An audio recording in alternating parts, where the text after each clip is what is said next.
Je m'appelle Clément Gonçalves. Je suis étudiant en seconde année de master agrosciences, environnement, territoire, paysage, forêt, parcours bois, forêt, développement durable à AgroParisTech à Nancy. Donc, je réalise mon stage de fin d'études donc sur la relance du GEMAGE au sein du CRPF de Nouvelle-Aquitaine avec Henri Luçon, donc, qui est mon maître de stage et le directeur adjoint du CRPF, et Marlène Baudet, donc ingénieure chargée de projet au CRPF. Henri et Marlène pourront m'aider à répondre à vos questions à la fin de ma présentation. Donc, tout d'abord, je vais vous présenter le SUS Forest Plus, pardon, donc qui fait suite au projet SUS Forest qui est né en 2010, qui était plus porté sur la chimie des résines, avec notamment l'entreprise Rescol qui a été en charge du projet. Donc, ce projet SUS Forest Plus est là pour défendre les intérêts résiniers européens, avec trois objectifs principaux qui sont de mobiliser la ressource résinière et approvisionner l'industrie locale.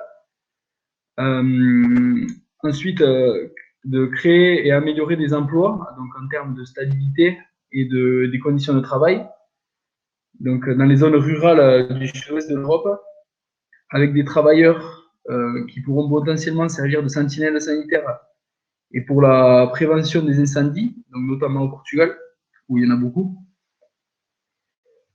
et développer de nouveaux débouchés, avec par exemple des marchés de niche qui permettront de valoriser au mieux la résine européenne.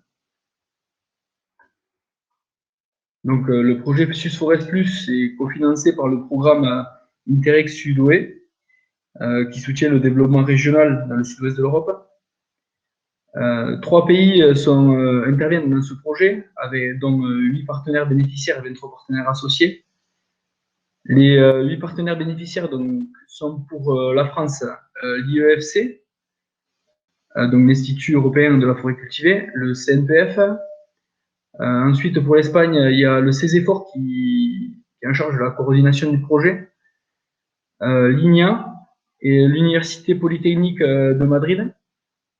Et pour le Portugal, il y a l'INIAV, la municipalité de Proença Nova et la municipalité de Penela.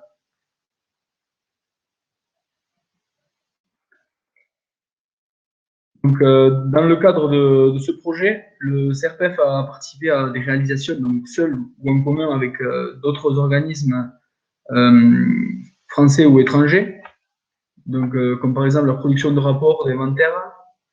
Il a également réalisé une enquête auprès des GEMEUR pour faire un état des lieux et avoir des retours d'expérience. Il a participé également à la mise en place d'un réseau de placettes permanentes pour la production de résine, donc pour l'identification des facteurs influençant la productivité en GEM, avec l'IEFC notamment, et Armand Clopo qui nous a fait la présentation tout à l'heure. Il a également participé à un travail sur le regroupement des propriétaires. Donc, comme vous le savez sûrement déjà, la forêt française est très morcelée, et ce qui est également le cas aussi sur le massif landais. Et il a participé à l'organisation d'une conférence sur la dynamisation associative des forêts GEMées qui a eu lieu à Biscarrosse.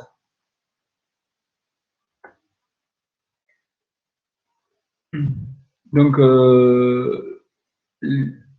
le cadre de mon stage, il y a eu les principales expérimentations qui ont été menées par le CRPF, qui sont les points principaux de mon stage. Donc, on va réaliser une cartographie du potentiel de production de gemmes sur le massif des Landes de Gascogne, avec une carte qui sera réalisée à partir d'un modèle par co-crigeage créé par l'INIA en Espagne. Mais le pourcentage d'erreur est relativement élevé avec les données françaises.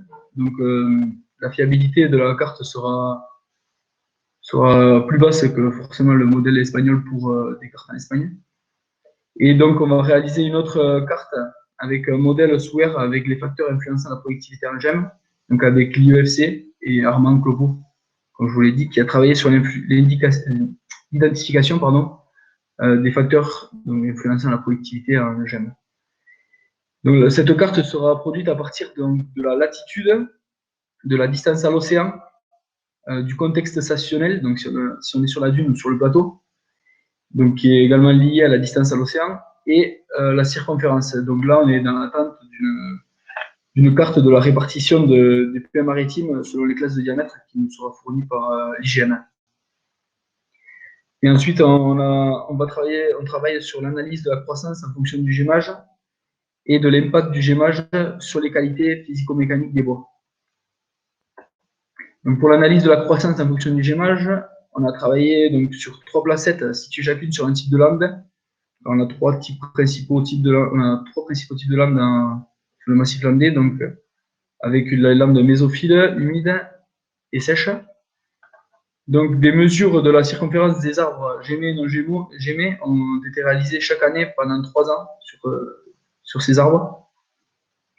Et on a eu quelques résultats préliminaires, donc, où on a pu observer une tendance qui est que l'accroissement des arbres gémés était plus faible que celui des non gémés. Et de là, on a pu faire une fourchette de perte de production. Donc on peut perdre donc, entre un quart de cube et un cube par hectare sur les 3 années de gémage. Ce qui représente donc une perte donc, au vu des prix des dernières ventes, et sachant que les bois gémés arrivent à maturité, on a pris un prix qui est situé entre 40 et 50 euros du mètre cube, ce qui nous donne une perte de 10 à 50 euros par hectare. Donc ce prix sera à prendre en compte dans le prix de vente de la gemme, mais néanmoins il peut paraître dérisoire par rapport au prix et au volume total de bois d'une coupe rase, sachant que le volume de bois sur pied, les volumes de bois sur pied ne sont que des estimations. Ensuite, pour la partie impact du gémage sur les qualités physico-mécaniques des bois, donc là, sur la lame de mésophile, on a sélectionné 6 arbres, donc gémés pendant 3 ans, donc selon la méthode biogène qui a été présentée tout à l'heure, et 6 arbres non gémés. On a abattu ces arbres sélectionnés avec une tête abatteuse. On a découpé les grumes en 2 billons, donc bille de pied sur bille. Il y a eu un cubage qui a été fait donc, par la tête abatteuse et un cubage manuel ensuite avec un mètre en rouleur et un compas forestier. Ensuite, si on n'avait pas de données sur l'historique de la placette, on a découpé une rondelle de 20 cm au pied pour connaître l'âge des arbres. Et les billons ont ensuite il y a eu un code couleur qui a été réalisé pour indiquer si c'était une bille de pied ou une surbille, si c'était le fin bout ou le gros bout du billon, et de quelle façon était orienté l'arbre sur pied, donc avec les directions nord, sud, est, ouest. Et il y a eu un ciblage concentrique couleur qui a été fait dans le billon pour connaître l'emplacement de la planche par rapport à la moelle, comme vous pouvez le voir sur les photos. Donc à partir de là, les bois ont été amenés en scierie. Donc c'est la scierie Labadie qui s'est chargée du sciage. Donc un lame brute de 2,40 m de long par 52 mm et par 110 mm de section. Donc ensuite, une fois scié, le FCBA a pris le relais pour le séchage des bois et pour les tests de résistance mécanique, donc avec des tests de flexion 4 points, et pour les tests de dureté Brinell. Donc pour l'instant, les données sont, on est en train d'analyser les données, donc on a pour l'instant pas les résultats pour le moment. Mais une expérimentation similaire a été réalisée par le CESEFOR en Espagne, donc toujours dans le cadre du processus Forest Plus. La différence, c'est que leurs éprouvettes étaient de taille différente par rapport aux nôtres, donc elles étaient plus petites et les pins gémés l'étaient depuis 25 ans. Donc, ils ont pu s'apercevoir à partir de là qu'il n'y avait pas de différence significative pour le module d'élasticité et pas de différence significative non plus pour le module de rupture à la flexion. Mais par contre, il y avait une augmentation significative de la densité avec le gémage. Donc, ça pouvait être bien pour les utilisations dans lesquelles on avait besoin de bois plus dense. Donc, tout ça peut laisser penser que le gémage ne peut être que bénéfique pour le propriétaire. Donc, merci de m'avoir écouté. vous pouvez nous contacter sur nos adresses mail qui sont affichées ici.